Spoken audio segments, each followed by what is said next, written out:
నమస్కారం ఘంటారావానికి స్వాగతం. ముందుగా ప్రధాన అంశాలు. గిరిజన సంక్షేమానికి రాజ్ భవన్ కట్టుబడి ఉందన్న గవర్నర్. ఆదివాసీల్లో పోషకాహార సమస్య నివారిస్తామని వెల్లడి.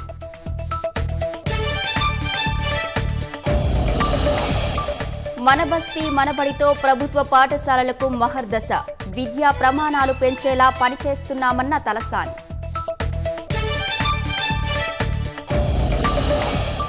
కోవట్టు అనే ముద్ర వేస్తున్నారనే రాజీనామా ఆలోచన.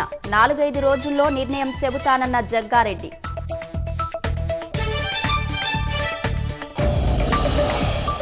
పంజాబ్ శాసనసభ ఎన్నికలకు రేపే పోలింగ్. యూపీలో 3వ విడతకు సర్వం సిద్ధం.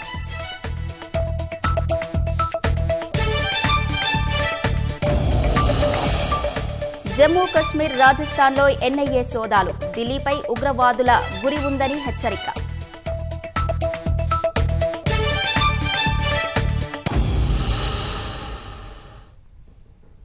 ప్రభుత్వ రంగ సంస్థలు, కార్పొరేషన్లు, కంపెనీలు, సొసైటీల్లోనూ ఉద్యోగ నియామకాలకు 95% స్థానిక రిజర్వేషన్లు వర్తించనున్నాయి. 2018 నూతన రాష్ట్రపతి ఉత్తర్వుల ప్రకారం ఉద్యోగ నియామకాల్లో జూనియర్ అసిస్టెంట్ మొదలు డిప్యూటీ కలెక్టర్ స్థాయి వరకు 95% స్థానికులకు ఉద్యోగాలు లభిస్తాయి. అదే తరహాలో అన్ని ప్రభుత్వ రంగ సంస్థలు, కార్పొరేషన్లు, కంపెనీలు, సొసైటీల్లోనూ స్థానిక రిజర్వేషన్లు అమలు చేయాలని రాష్ట్ర ప్రభుత్వం స్పష్టం చేసింది. ఈ మేరకు అన్ని శాఖల కార్యదర్శులకు ప్రభుత్వ ప్రధాన కార్యదర్శి సోమేష్ కుమార్ ఆదేశాలు జారీ చేశారు. కార్పొరేషన్లు, కంపెనీలు, సంస్థలు, సొసైటీల్లో 95% స్థానిక రిజర్వేషన్లు వర్తించేలా తగిన చర్యలు తీసుకోవాలని స్పష్టం చేశారు. తక్షణమే అవసరమైన చర్యలు చేపట్టి ఈ నెల 23వ తేదీ వరకు సాధారణ పరిపాలనా శాఖకు నివేదిక పంపాలని సీఎస్ తెలిపారు.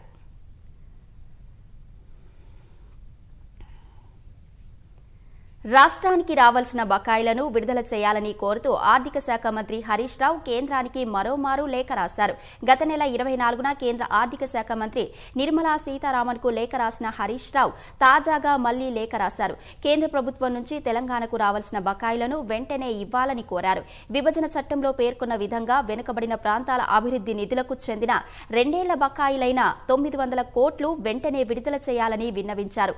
2021-22 తర్వాత కూడా మరో 5 ఏళ్ల పాటు పొడిగించాలని విజ్ఞప్తి చేశారు. నీతి ఆయోగ్ సిఫారసులకు అనుగుణంగా రాష్ట్రానికి 24,205 కోట్లు ఇవ్వాలని విజ్ఞప్తి చేశారు. 15వ ఆర్థిక సంఘం స్థానిక సంస్థల కోసం సిఫారసు చేసిన 817 కోట్ల గ్రాంటును కేంద్రం అకారణంగా తిరస్కరించిందన్నారు. అన్ని నిబంధనలు పాటించామని, ఆ మొత్తాన్ని వెంటనే విడుదల చేయాలని కోరారు. 2020-21లో రాష్ట్రానికి పన్నుల్లో వాటా తగ్గిందని 723 కోట్ల ప్రత్యేక గ్రాంట్ ఇవ్వాలని 15వ ఆర్థిక సంఘం సూచించిందన్నారు. కేంద్ర ప్రాయోజిత పథకాలకు సంబంధించిన తెలంగాణ వాటాను 2014-15లో పొరపాటున ఆంధ్రప్రదేశ్కు విడుదల చేశారని లేఖలో ప్రస్తావించిన హరీష్ రావు ఆ మొత్తాన్ని రాష్ట్రానికి వెంటనే సర్దుబాటు చేయాలని కోరారు. 2018-19కి పెండింగ్లో ఉన్న 13,944 కోట్ల ఐజీఎస్టీ నిధుల్లో రాష్ట్ర వాటాగా 210 కోట్లను విడుదల చేయాలని కేంద్ర ఆర్థిక శాఖ మంత్రి నిర్మలా సీతారామన్ కు హరీష్ రావు విజ్ఞప్తి చేశారు. ఆర్ఆర్ఆర్ నిర్మాణాన్ని పూర్తిగా కేంద్ర ప్రభుత్వమే నిర్మిస్తుందని కేంద్ర మంత్రి కిషన్ రెడ్డి స్పష్టం చేశారు. భూసేకరణను పూర్తిగా రాష్ట్ర ప్రభుత్వమే భరించాల్సి ఉన్న ప్రత్యేక పరిస్థితుల్లో 50% ఖర్చును కేంద్రం భరిస్తుందని కిషన్ రెడ్డి వెల్లడించారు. హైదరాబాద్ కవాడిగూడలో ఏర్పాటు చేసిన మీడియా సమావేశంలో రాష్ట్రంలో కేంద్రం చేపడుతున్న పలు ప్రాజెక్టు పనుల గురించి ఆయన వివరించారు. రాష్ట్రానికి కొత్తగా 2,480 కిలోమీటర్ల జాతీయ రహదారులు నిర్మించామన్న కేంద్ర మంత్రి 60 ఏళ్లలో మంజూరు కాని రోడ్లు 6 ఏళ్లలో మంజూరయ్యాయని తెలిపారు. రోడ్ల నిర్మాణం కోసం మొత్తం 93,656 కోట్లు కేటాయించామని కిషన్ రెడ్డి పేర్కొన్నారు. రాష్ట్రంలో రోడ్డు ప్రమాదాలు జరుగుతున్న ప్రాంతాలను 378 బ్లాక్ స్పాట్స్ గుర్తించి అభివృద్ది చేస్తున్నామని, హైదరాబాద్ నుంచి బెంగళూరు వెళ్లే రహదారిని సూపర్ ఇన్ఫర్మేషన్ రహదారిగా 6 వరుసలుగా అభివృద్ది చేస్తామన్నారు. గతిశక్తి ప్లాన్లో భాగంగా రాష్ట్రంలో 5 కారిడార్లను తీసుకున్నామని, ప్రధానంగా రీజనల్ రింగ్ రోడ్డు నిర్మాణంతో రాష్ట్ర ముఖ చిత్రమే మారుతుందని కిషన్ రెడ్డి ధీమా వ్యక్తం చేశారు. రీజనల్ రింగ్ రోడ్డు నిర్మాణానికి అడుగు ముందుకు కదిలింది. దీంట్లో 2 భాగాలుగా కేంద్ర ప్రభుత్వం రోడ్డు నిర్మాణం చేయబోతా ఉంది. ఇందులో ఉత్తర భాగం north side first phase Sangareddy to Choutuppal, మళ్ళొక రోడ్డు నెక్స్ట్ వచ్చేది చౌటుప్పల్ టు షాద్ నగర్ సంగారెడ్డి కనెక్టివిటీ ఉంటుంది. ఇదైతే అది 180 కిలోమీటర్లు. అది కూడా దాన్ని దక్షిణ పార్ట్ సదరన్ పార్ట్ కింద సెకండ్ ఫేజ్లో ఆ రోడ్డు వేయనున్నాం. దీంట్లో ఇప్పటికే డిపిఆర్ తయారైంది. ప్రస్తుతానికి ఇది 4 వేస్ ఇస్తున్నాం, కానీ 8 వేస్ సంబంధించినటువంటి ప్లానింగ్ ఉంటుంది. అన్ని రకాల మౌలిక వసతులు అందుబాటులో ఉంటాయి. కాబట్టి ఈరోజు మధ్యతరగతి ఉద్యోగస్తులకు, మధ్యతరగతి ప్రజలకు, ప్రభుత్వ ఉద్యోగస్తులకు, కార్మికులకు, ఆ గ్రామాలలో నివసించేటువంటి ప్రజలకు కూడా ఈరోజు జీవన విధానంలో మార్పు తీసుకొస్తుంది అనే విషయాన్ని ఈ సందర్భంగా మనం చేస్తున్నాం. రోడ్డు కన్స్ట్రక్షన్ లో 100% కేంద్ర ప్రభుత్వం పెట్టుకుంటుంది. ల్యాండ్ అక్విజిషన్ లో కూడా 50% బేర్ చేస్తుంది. చాలా రాష్ట్రాలలో 100% ల్యాండ్ అక్విజిషన్ రాష్ట్ర ప్రభుత్వం పెట్టుకోవాలి. ప్రత్యేకమైనటువంటి పరిస్థితుల్లో దృష్టిలో పెట్టుకొని ఇక్కడ 50% కూడా ల్యాండ్ అక్విజిషన్ కు కేంద్ర ప్రభుత్వం భరించే విధంగా నిర్ణయం తీసుకున్నాం.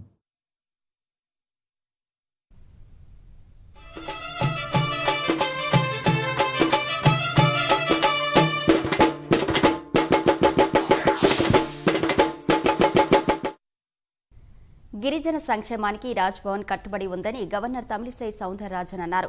రోడ్డు మార్గంలో మేడారం చేరుకున్న గవర్నర్ సమ్మక్క సారలమ్మను దర్శించుకున్నారు. నిలువెత్తు బంగారాన్ని సమర్పించారు. వనదేవతలను దర్శించుకోవడం సంతోషంగా ఉందన్న తమిళిసై తెలంగాణ ప్రజలంతా ఆరోగ్యంగా సంతోషంగా ఉండాలని కోరుకున్నట్లు తెలిపారు. ఆదివాసీలు సంక్షేమం కోసం ప్రత్యేక చొరవ తీసుకుంటున్నట్లు వెల్లడించారు. ఆదివాసీల్లో పోషకాహార సమస్య నివారణ కోసం చిక్కీలు, మహబూబా లడ్డూలు పంపిణీ చేసినట్లు తెలిపారు. తాను వచ్చిన సందర్భంగా భక్తుల రాకను నిలిపివేయడంపై గవర్నర్ అసంతృప్తి వ్యక్తం చేశారు. ప్రజలతో కలిసి గద్దెలు దర్శించుకోవాలన్నది తన ఆకాంక్ష అన్న గవర్నర్ ఇబ్బంది కలిగినందుకు మన్నించాలని కోరారు.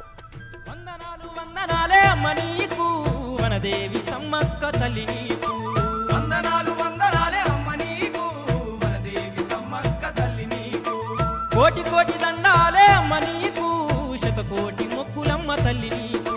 కోటి కోటి దండాలే అమ్మ నీకు, శతకోటి మొక్కులమ్మ తల్లి నీకు.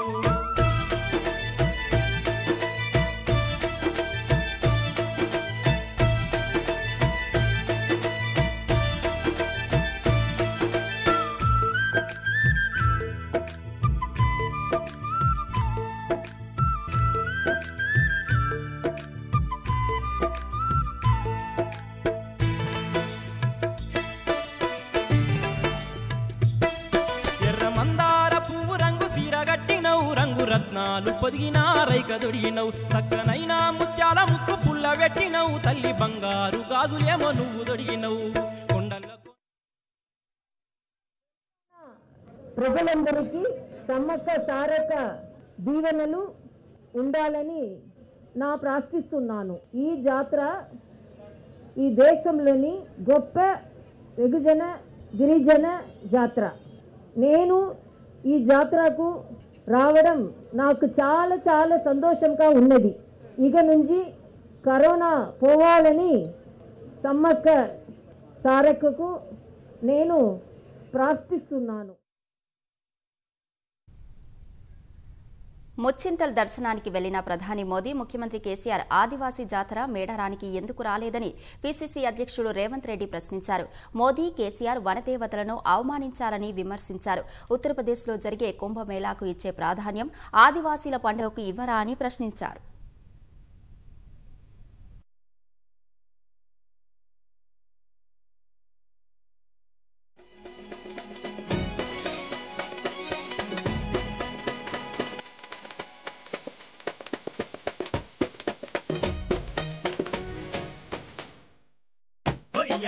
होइया होइया होइया रे होइया होइया होइया रे होइया होइया होइया रे होइया होइया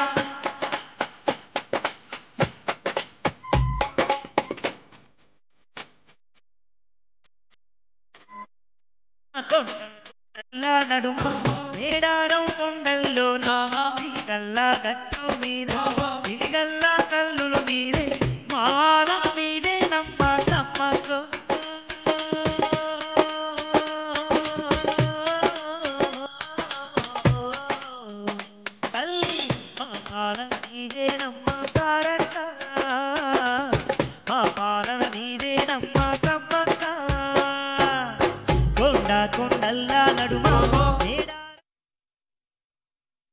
నేను అడుగుతున్న టీఆర్ఎస్ పార్టీని ఈ రాష్ట్ర ముఖ్యమంత్రిని, భారతీయ జనతా పార్టీకి సంబంధించిన నాయకులను, కేంద్ర మంత్రిని, ప్రధానమంత్రిని అడుగుతున్నా, మా దక్షిణాది కుంభమేళ, మా దక్షిణాది ప్రాంతంలో ఉన్న ఆదివాసీ బిడ్డల యొక్క ఆత్మగౌరవాన్ని అక్కడ ప్రధానమంత్రి గుర్తించడు, ఇక్కడ రాష్ట్ర ముఖ్యమంత్రి గుర్తించడు.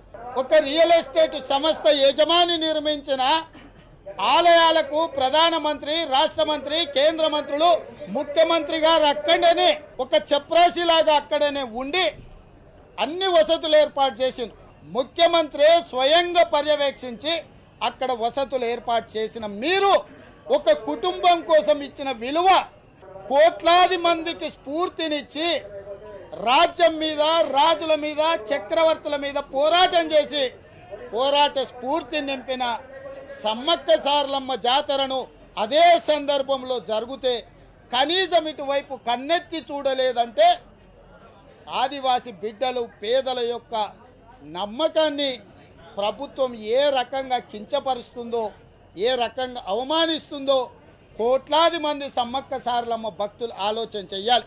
అంటే వాళ్లకు ధనవంతులు, శ్రీమంతులు, ఆగర్భ పెట్టుబడిదారులు నిర్మించే దేవాలయాల మీద ఉన్న భక్తి పేదవాళ్లకు విశ్వాసమైన, నమ్మకమైన సమ్మక్క సారలమ్మ పట్ల లేదు. మేడారం జాతరకు ఏమీ చేయకుండా ఇక్కడకు వచ్చి అమ్మవార్ల చెంత రాజకీయ విమర్శలు ఏంటని భాజపా నాయకులను మంత్రి ఎర్రబెల్లి దయాకర్ రావు ప్రశ్నించారు. కుంభమేళాకు 325 కోట్లు ఇచ్చిన కేంద్ర ప్రభుత్వం అతిపెద్ద ఆదివాసీ జాతరకు కేవలం 2.5 కోట్లు ఇవ్వడం ఏంటని నిలదీశారు. గిరిజనులు అంటే చులకన వల్లే ప్రధాని మోదీ, అమిత్ షా, ఇతర కేంద్ర మంత్రులు మేడారానికి రావడం లేదని విమర్శించారు.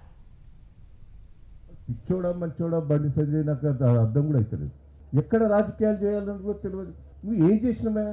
ఇక్కడికి వచ్చి రాజకీయ ఆదివాసులు తన్ని దూరం కొడతారు, అది దగ్గర పెట్టుకున్నావు. ఏం చేసినావు చెప్పు వాళ్ళకు. ఈ పక్క రాష్ట్రంలో ఛత్తీస్గఢ్ వాళ్ళు వీళ్ళు తలకాయ పట్టుకుంటున్నారు. ఇక్కడ పెరిగిన ఏది డెవలప్మెంట్ చూసి తలకాయ పట్టుకుంటున్నారు. అక్కడి నుంచి వెళ్ళొచ్చి ఇక్కడ ఉండే పరిస్థితి వచ్చింది.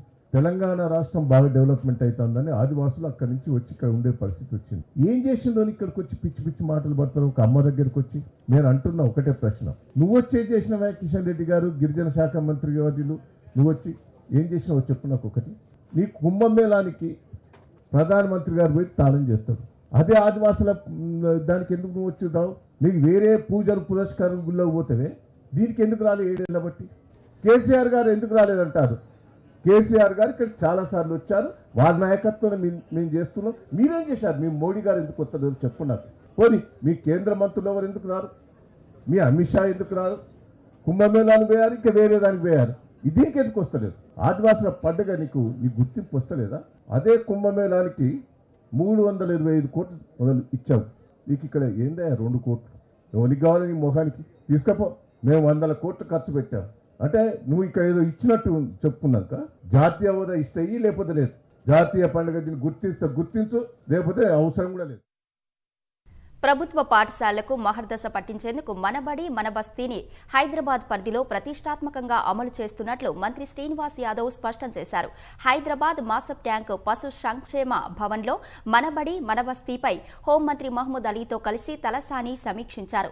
జీహెచ్ఎంసీ మేయర్ విజయలక్ష్మి సహా భాగ్యనగరం పరిధిలోని ప్రజాప్రతినిధులు పాల్గొన్నారు.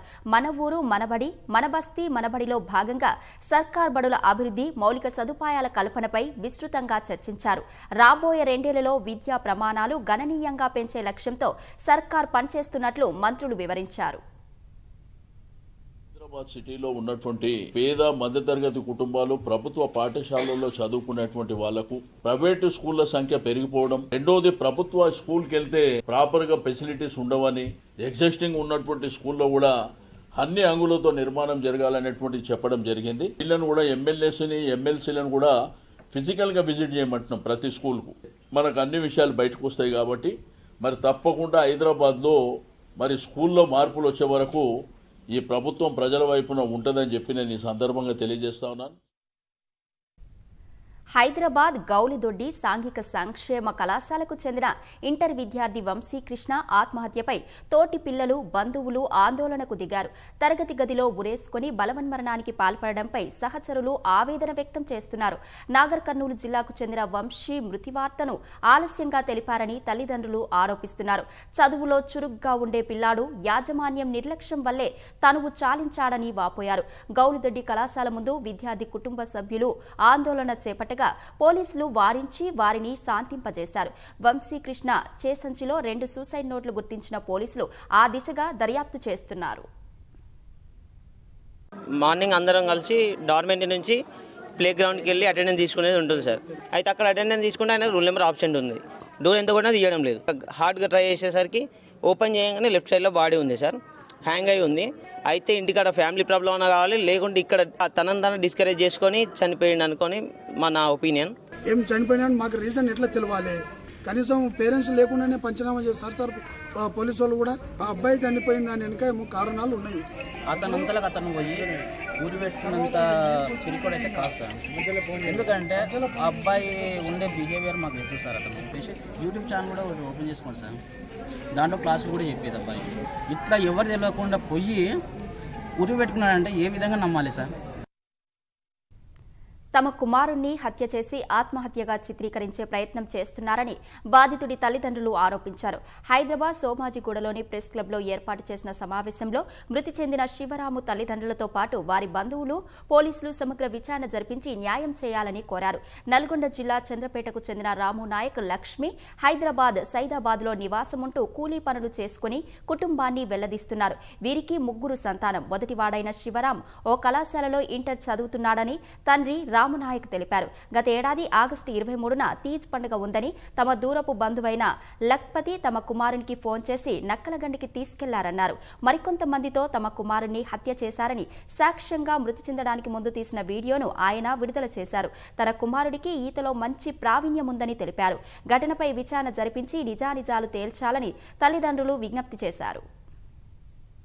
కేసు చేసినా కానీ ఇంట్రాగేషన్ ఫోన్లో ఎవరు వచ్చిర్రు, ఎవరు పంపిర్రు, వాళ్ళ అన్ని ఫోను ఎస్ఐ దగ్గర ఉంటే ఇది ఎంక్వైరీ చేయలేదు సార్. ఫోన్ కాల్ డేటా కూడా తీయలేదు సార్. నా బాధలో నేను ఉండి మళ్ళీ 4 రోజుల తర్వాత ఒక 20,000 అప్పు తీసుకొచ్చి ఈ ఫోన్ కొనుక్కున్నా సార్. కొన్న తర్వాత నెల తర్వాత నేను వీడియో మా ఊడు ఎట్లా పోయిండు నాకు ఇన్ఫర్మేషన్ ఎవరు ఇవ్వలే, పోలీసు వాళ్ళు సాయం చేయలేదు సార్. నేనే ఫోన్ తీసుకొని ఊరు తిరిగి అన్ని వీడియోలు ఏమేమి ఉన్నాయో మొత్తం రికార్డ్ ఫోన్లో తీసుకొని మెల్లగా వచ్చి ఎస్ఐ కాడికి పోయి సార్ నాకు న్యాయం చేయండి సార్, అన్యాయం జరిగిందని ఎస్ఐ కాలు పట్టుకుంటే ఎస్ఐ కాళ్ళతోటి నాకు జాడిచ్చిండు సార్. నువ్వు పద్ధతిగా పెంచలేదమ్మా అని మా భార్య మీద చర్యలు, నువ్వు పద్ధతిగా పెంచలేదురా, పద్ధతి పెంచే ఫాల్తుగా అని నాకన్నాడు సార్ ఎస్ఐ గురుస్వామి సిద్ధాపూర్ పోలీస్ స్టేషన్. 5 నెలలు అయితే సార్, 5 నెలల నుంచి మా కొడుకు చనిపోయిండు. ఆ బాధలో మళ్ళీ పోలీస్ స్టేషన్కి, కోర్టుకి అక్కడ తిరుగుతున్నాను సార్. ఇంకా ఎంతగానో బాధ. నాకాడ ఇంకోటి సార్, మా ఊరికి నీళ్ళ ముంచిన ఫోన్ కూడా ఉంది సార్ నాకాడ. ఆ కాల్ డేటా తీయని ఆయనకి ఎవరు పంపిరు ఆయన కట్ట చంపమని అది కూడా చెప్పాలి కదా సార్. చిన్న దానికి అన్నీ చేస్తారు సార్, కానీ మావనికి చంపినోనికి నేను అన్ని ప్రూఫ్లు పోలీసులు తీయకుండా కానీ నేను తీసుకొచ్చి ముంగట పెట్టినా కానీ నాకు న్యాయం జరగలేదు సార్. ఇది ఎంతవరకు కరెక్ట్ సార్? మీరు న్యాయం చేయండి. రాష్ట్ర వ్యాప్తంగా ఛత్రపతి శివాజీ 391వ జయంతి వేడుకలు వైభవంగా జరుపుకున్నారు. హైదరాబాద్ కేపీహెచ్పీ కాలనీలో ఏర్పాటు చేసిన శివాజీ మహారాజ్ విగ్రహాన్ని ఎమ్మెల్యే మాధవరం కృష్ణారావు ఆవిష్కరించారు. శివాజీ జయంతి రోజున తన పుట్టినరోజు కావటం అదృష్టంగా భావిస్తున్నానని ఎమ్మెల్యే తెలిపారు. పురాణాపూల్ నుంచి బేగం బజార్, సిద్ధం బజార్, గౌలీగూడ మీదుగా శివాజీ బ్రిడ్జ్ వరకు సమితి కార్యకర్తలు శోభాయాత్ర నిర్వహించారు. సికింద్రాబాద్ మోండా మార్కెట్ సమీపంలోని శివాజీ విగ్రహానికి అఖిల భారత క్షత్రియ మరాఠా ఫౌండేషన్ పూలమాలలు వేసి నివాళులు అర్పించారు. సిద్దిపేటలో హిందూ వాహిని ఆధ్వర్యం హిందూ ఏక్తా ర్యాలీ చేపట్టారు. సిద్దిపేటలో కాషాయ జెండాలతో తెరాస యువజన విభాగం నాయకులు ప్రదర్శన నిర్వహించారు. సంగారెడ్డి జిల్లా జహీరాబాద్లో భవానీ మందిర్ నుంచి ప్రధాన రహదారి మీదుగా భారీ శోభాయాత్ర నిర్వహించారు. సదాశివపేటలో పార్టీలకు అతీతంగా ప్రదర్శనలు చేశారు. భువనగిరిలో హిందూ వాహిని ఆధ్వర్యంలో శోభాయాత్ర నిర్వహించారు. నల్గొండ జిల్లా మిర్యాలగూడలో హిందూ వాహిని ఆధ్వర్యంలో సాగర్ రోడ్డులో శివాజీ చౌరస్తా వద్ద శివాజీ చిత్రపటానికి పూలమాలలు వేసి కాషాయ జెండాలు ఎగురవేశారు. భద్రాద్రి కొత్తగూడెం జిల్లా ఇల్లందులో విశ్వ హిందూ పరిషత్ బజరంగ్ దళ్ ఆధ్వర్యంలో ద్విచక్ర వాహన ర్యాలీ నిర్వహించారు.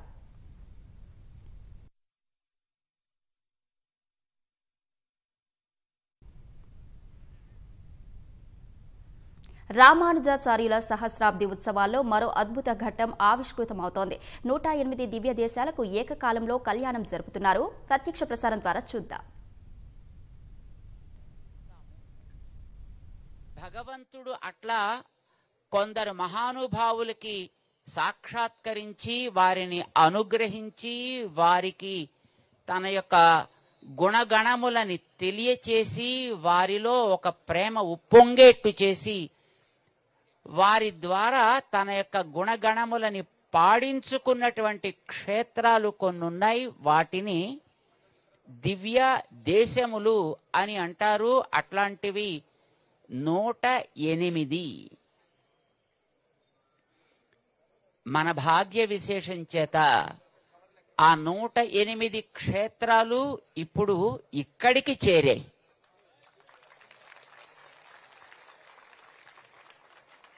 ఆ 108 క్షేత్రాలు ఒక చోటికి చేరడం అనేది సాధ్యం కాదు మామూలుగా అయితే. కానీ ఇది మన అదృష్ట విశేషం. మనకుండేటటువంటి ఏ పూర్వజన్మ సుకృతమో అది ఫలిస్తే 108 దివ్య క్షేత్రాలని ఇక్కడ ఒకచోట సేవించే సౌభాగ్యాన్ని మనం పొందుతున్నాం.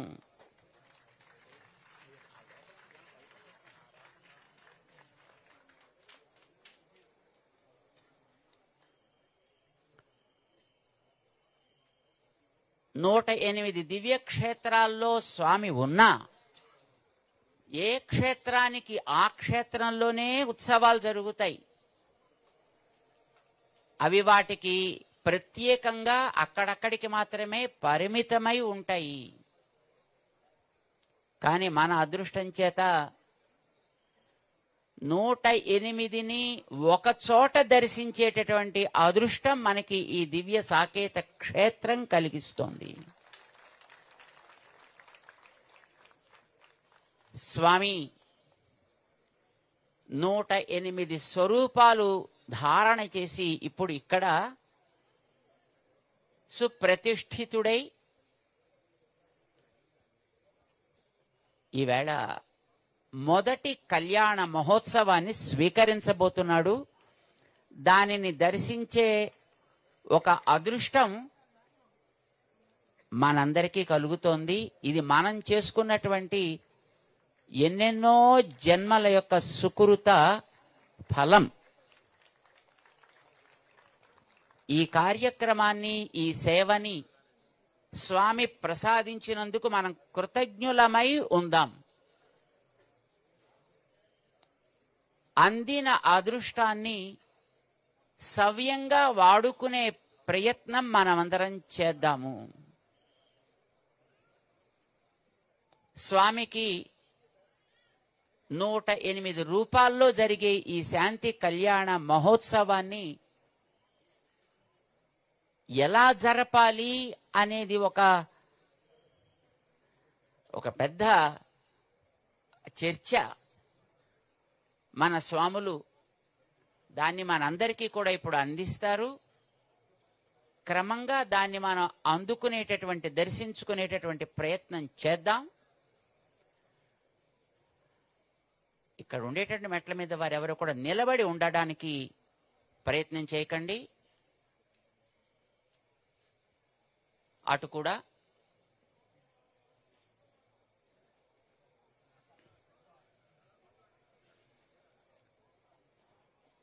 108 దివ్య క్షేత్రాల నామాలతోటి మనం కళ్యాణ మహోత్సవం పూర్తి కాగానే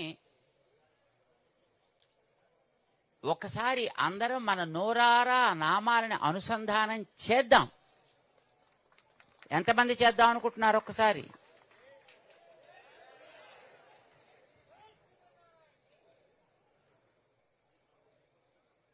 అక్షతారోపణ పూర్తయిన తదుపరి ఒక్కొక్క నామాన్ని మేము చెబుతాం. అందరం కలిసి అందాం ఆ 108 నామాలని కూడా.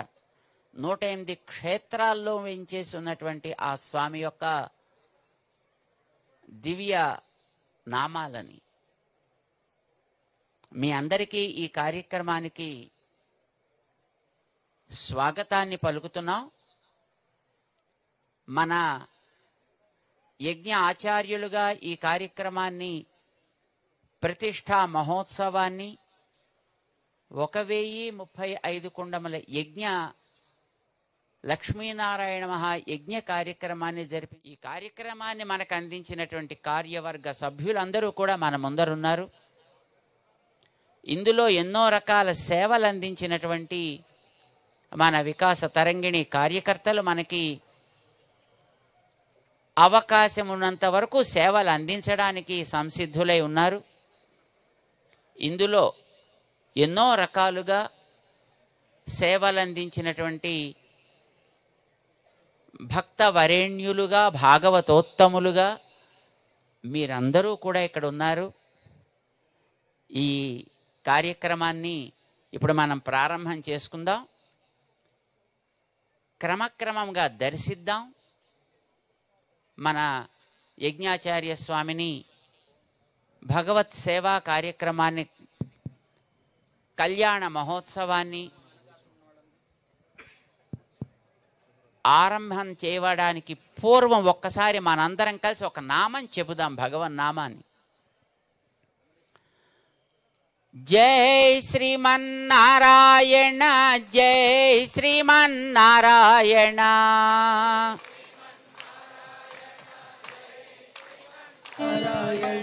జై శ్రీమన్నారాయణ, జై జై జై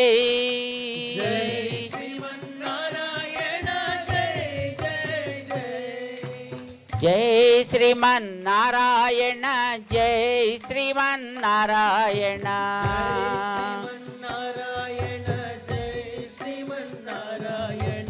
జై శ్రీమన్నారాయణ, జై జై జై